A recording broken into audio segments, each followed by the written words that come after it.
साथीहरु सर्वप्रथम तपाईले यसरी क्यूआर लगइन गर्नु होला। क्यूआर लगइनमा गएर क्लिक गरेपछि यस्तो इन्टरफेस देखाउँछ।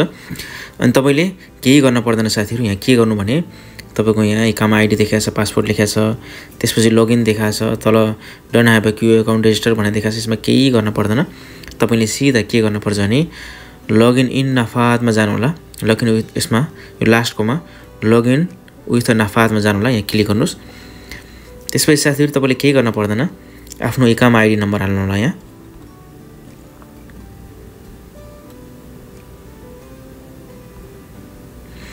यसरी आफ्नो इकामा आईडी नम्बर राखिसकेपछि साथीहरु यहाँ तपाईले कन्टिन्यू विथ नाफादमा गएर भने यो तपाईले यसरी यहाँ क्लिक गर्ने बित्तिकै तपाईको यो नम्बर 91 छ नि हैन, नाफाद भेरिफिकेसन भनेछ। तपाईले 91 नम्बर देख्नु भएको छ नि। अब यसलाई ब्याक हेर्नुस् है। नाफाद खोलिसकेपछि ल आयो तपाईको you have a login request from QR भनेर आएको छ। त्यहाँबाट तपाईले यहाँ एक्सेप्टको रिक्वेस्ट देखाएको छ। तपाईले यहाँ एक्सेप्ट गर्नु होला। त्यसपछि अघि त्यहाँ नम्बर कति थियो 91 थियो। यो बीचको 91 मा क्लिक गर्नु होला। त्यसपछि तपाईको मोबाइलमा कुनै लग छ भने तपाईले त्यो लग नम्बर राख्नु होला। लग नम्बर यहाँ राख्नु होला। त्यसपछि यहाँ यो हैज बीन रिक्वेस्ट एक्सेप्टेड भइसक्यो। एक्सेप्ट भइसकेपछि को माई करेन्ट जबमा एक्टिभेटै छ मेरो जब। अहिलेसम्म मेरो जब एक्टिभेट केही भएको छैन। र यहाँ तपाईले देख्न सक्नुहुन्छ कि तपाईको कन्ट्र्याक्ट अवधि कति छ त। टाइप फुल कन्ट्र्याक्ट भनेको 12 महिना मात्रै साउदीमा जम्मा 1 वर्षको कन्ट्र्याक्ट हुनेछ। धेरै जसोको यो 1 वर्षको कन्ट्र्याक्ट तपाईको सबै ठाउँमा हुनु पर्ने छ। यो 1 वर्षको कन्ट्र्याक्ट तपाईको अवधि हुन्छ। मेरो कन्ट्र्याक्ट चाहिँ 23/11/2025 मा सकिन्छ। फेरि पनि मैले रिन्यू गर्न पर्ने हुन्छ कन्ट्र्याक्ट, किनकि मलाई यही कम्पनी मार्फत रिक्वेस्ट आउनेछ। मैले फेरि सेभ गरेर यो कन्ट्र्याक्ट रिन्यू गर्न पर्छ। अनि साथीहरु त्यसपछि यहाँ एउटा चीज देखाएको छ। तपाईलाई म यो पनि भन्छु, अहिले जति पनि साउदी अरब मैले तपाईलाई हिजो यसको बारेमा भिडियो बनाएर जानकारी गराएको थिएँ। जति पनि साउदी अरबमा अहिले जुन कम्पनीले हुरुप लगाएको छ भन्छ त्यो कम्पनीले हुरुप लगाएको हैन। तपाईको एक्टिभेट तपाईको अटोमेटिक तपाईलाई हुरुप लाग्ने छ भनेर। कसरी त भने यो तपाईको कन्ट्र्याक्ट टर्मिनेट भयो भने तपाईले कन्ट्र्याक्ट गर्न भएको छैन, अनलाइन कन्ट्र्याक्ट भएको छैन भने हेर्नुस् त्यहाँ यहाँ फुल तपाईको कन्ट्र्याक्ट 12 महिनाको हुन्छ। कन्ट्र्याक्ट कहिले सकिन्छ हेर्नुस् है। यहाँ यो मेरो 23/11/2025 मैले कन्ट्र्याक्ट सकेपछि नोटिस मैले यहाँ नोटिस चेक गरिसकेपछि मलाई नोटिस कहिलेसम्मको दिएको छ त। त्यो नोटिस अनुसार मैले छिटोभन्दा छिटो फेरि पनि रिकन्ट्र्याक्ट गर्न पर्ने हुन्छ। यदि रिकन्ट्र्याक्ट गरेन भने चाहिँ मलाई के हुन्छ भने रिकन्ट्र्याक्ट गरेन भने यो मेरो कन्ट्र्याक्ट मलाई अटोमेटिक हुरुप लाग्ने छ।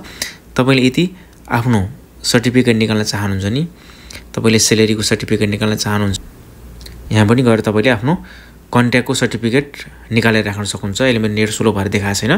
प्रिन्टमा गएर प्रिन्ट गर्नुस्, स्क्रिनशट गर्नुस्। यसरी देखाएको छ।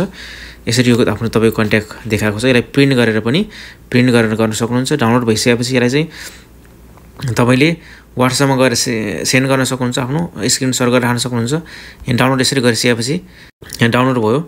यसलाई सेभ गरेर तपाईले चाहिँ के गर्न सक्नुहुन्छ भने डाइरेक्ट उता तपाईको WhatsApp मा गएर तपाईले सेन्ड गर्न सक्नुहुन्छ र हेर्न सक्नुहुन्छ। साथीहरु तपाईले यहाँ सबै कुरा देखिसक्नु भयो होला। नेट भनेको है। यदि तपाईले यो कन्ट्र्याक्ट यही नै टर्मिनेट गर्नुभयो भने कन्ट्र्याक्ट टर्मिनेट गरिसकेपछि तपाईको टर्मिनेट कन्ट्र्याक्ट भनेछ नि, यदि तपाईले यो कन्ट्र्याक्ट टर्मिनेट भयो भने तपाईले साउदी अरबमा छिटोभन्दा छिटो कपाला गर्न सकेन भने या छिटोभन्दा छिटो कम्पनी खोजेर तपाईले जान सकेन भने तपाईको यही कारण हो। तपाईले दिएको अवधि भन्दा तपाईले कम्पनी खोजेर या तपाईले कम्पनी ट्रान्सफर गरेर हुन्छ कि तपाईले फेरि पनि रिकन्ट्र्याक्ट गर्न सकेन भने कन्ट्र्याक्ट गर्न सकेन भने तपाईले अटोमेटिक अहिले हुरुप लाग्ने छ। यसरी तपाईले आफ्नो कन्ट्र्याक्ट अवधि चेक गर्न सक्नुहुन्छ। साउदी अरबमा जति पनि कन्ट्र्याक्ट छ त्यो 1 वर्षको नै हुन्छ। मेरो कन्ट्र्याक्ट चाहिँ 2024 मा भएको थियो। फेरि अब 25 मा एन्ड हुन्छ। मैले फेरि पनि रिकन्ट्र्याक्ट गर्न पर्ने हुन्छ। त्यसरी नै साथीहरु तपाईले आफ्नो क्यूआर को माध्यमबाट तपाईले यसरी चेक गर्नु होला, किनकि तपाईलाई भोलि दिनमा कुनै पनि समस्या नपरोस्। तपाईको कन्ट्र्याक्ट अवधि कति छ टाइममा तपाईले चेक गर्दै गर्नु होला तपाईको कन्ट्र्याक्ट सकेको छ कि छैन भनेर। यदि तपाईलाई हुरुप लाग्यो भने कसैले पनि के गर्न सक्दैन। तपाईको कम्पनीले पनि अहिले तपाईलाई केही पनि गर्न सक्दैन। कि त तपाईको कम्पनीले तपाईको कपीले कम्पनीले लिएर सही ठाउँमा गएर जुन ठाउँमा चाहिँ जवाजात छ हैन त्यहाँ गएर चाहिँ यदि अब यसको बारेमा कुनै कुरा गरेर केही गरेर या हुन्छ भने चाहिँ गर्न सकिन्छ, नत्र चाहिँ केही पनि गर्न सकिँदैन साथीहरु है त। ल यसको बारेमा मैले तपाईलाई जानकारी गराएँ। फेरि म भोलि अर्को विषयमा तपाईहरुसँग म कुरा गर्छु। भिडियोलाई शेयर गरिदिनु होला साथीहरु सक्दो। तपाईहरु मेरो च्यानल सब्स्क्राइब गर्नुहुन्न, प्लिज च्यानललाई सब्स्क्राइब गरिदिनु होला। धेरै साथीहरुले आएर भिडियो हेर्नुहुन्छ, च्यानललाई सब्स्क्राइब गर्नुहुन्न। यदि तपाईले एउटा सब्स्क्राइब कारणले गर्दा पनि मलाई आजै घरी भिडियो बनाउने एउटा हौसला मिल्नेछ। साथीहरू फेरि हामी भोलि अर्को विषयमा कुरा गर्नेछौँ। नमस्ते, जय नेपाल।